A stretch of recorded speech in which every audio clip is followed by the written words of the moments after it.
As we all know, in May of this year, we're going to be having another one of our federal general elections. Now, historically, since 1901, we've had one of these federal elections every 2 years and 6 months. But it seems to me that the mood of the electorate is certainly one of intolerance towards the current process, the current democratic process. So what I'd like to do is just address my opinion of the democratic process, the past, present, and what I see as a viable future. And this is to try and come up with a solution so we can move forward and get away from what we're all, and I'm sure you agree with me here, completely sick of, is the behaviour of our current breed of professional politicians. So let's just look at democracy to start off with. Now, democracy, my interpretation of democracy is majority rules. So what the majority of people want, that's the decision. Now, if you're in the minority, that's unfortunate, but I think we can all live with the majority decision. But the process that we have at the moment is not necessarily living up to that expectation. So I just want to look at the past, the present, and the future when it comes to democracy. I want to start off with the Constitution. Now, the Constitution was written in the 1890s. So, before cars, before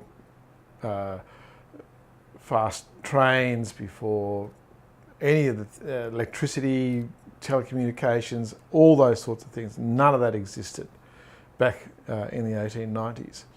And our forefathers, and yes, they were men who wrote the Constitution, did a magnificent job in drafting up the Constitution. Now, if you haven't read it, read it. I do. I have. I've read it several times.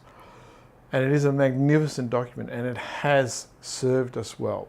I mean, we are very lucky to live in the country that we live in. But it was set up in the way it was set up because of the issues with communication. And the idea was that as people of the Commonwealth, you, me, everyone, we would elect a local representative, and that local representative would go off to Parliament and represent the views of his community. And that was done because it was impossible for the people to make decisions across the country because they didn't have the communication they have today. And so that system worked very well whilst that local representative who we elected actually represented the views of their community. And remember, the communities were a lot smaller back in the 1890s, 1900s than they were now. They could never have envisaged populations of 24 million here in Australia and 8 billion worldwide. I mean, that was just numbers that they just could not fathom. And so the system was designed to have that representation, for decisions to be made to reflect the views of the community. And as I said, it had worked very, very well. But what's happened is that when we elect our representatives, when we elect members to the Senate under Section 7 of the Constitution and members to the House of Representatives under Section 22, the Constitution says directly chosen by the people. And that's the reference to our voting system, directly chosen by the people. Everything else has been enacted through legislation that we now do. Okay, the only other things is that no more than 3 years for the House of Representatives and no more than 6 years for the Senate. Now, these are actually written into the Constitution as 3 years and 6 years, not double. A lot of people think it's double. But what has happened is that we've now evolved into a situation where we have what's known as Tweedism democracy. Now, Tweedism is not a fear of living in Tweed heads, okay? It is just named after a gentleman called Tweed, and I'll paraphrase here, is that Tweed came out with this outrageous concept that you can vote for whoever you want to, as long as I nominate them. And this is a situation where they've had in China in relation to Hong Kong recently, is the Chinese government has said to the people of Hong Kong, you can vote for who you want to, but our committee is going to nominate the people you're going to vote for. Now, in a democracy, what that means is that when it comes to running for Parliament or running for the Senate, the number one thing that all candidates need, of course, is money. And the money has to come from somewhere. And generally speaking, it either comes from the labour movement through the unions, or it comes from the business sector. So whichever end of the spectrum it comes from, they are big contributors towards these political campaigns. And so what that does is that it creates an obligation upon the party and the elected members to favour whoever it is who funded them to that position. So it is a Tweedism in terms that a very small percentage of the population actually gets to decide who runs. Okay, and that's the basic definition of Tweedism. Now, please forgive me, I don't have a script here and I'm just referring to notes as I go through, which I've written out. So what this does is it actually provides a system of legalised corruption. And we've seen it. Okay, in recent times, we've had people who have been forced to resign from Parliament because of claims of corruption. And because they are obliged, they feel obliged to compensate the people who fund them through introduction of legislation that is beneficial to that person. And there's all sorts of studies about this and about how the legislative process works and how it's skewed towards the people who fund the politicians, whereas the opinion of the people, by and large, make very little difference.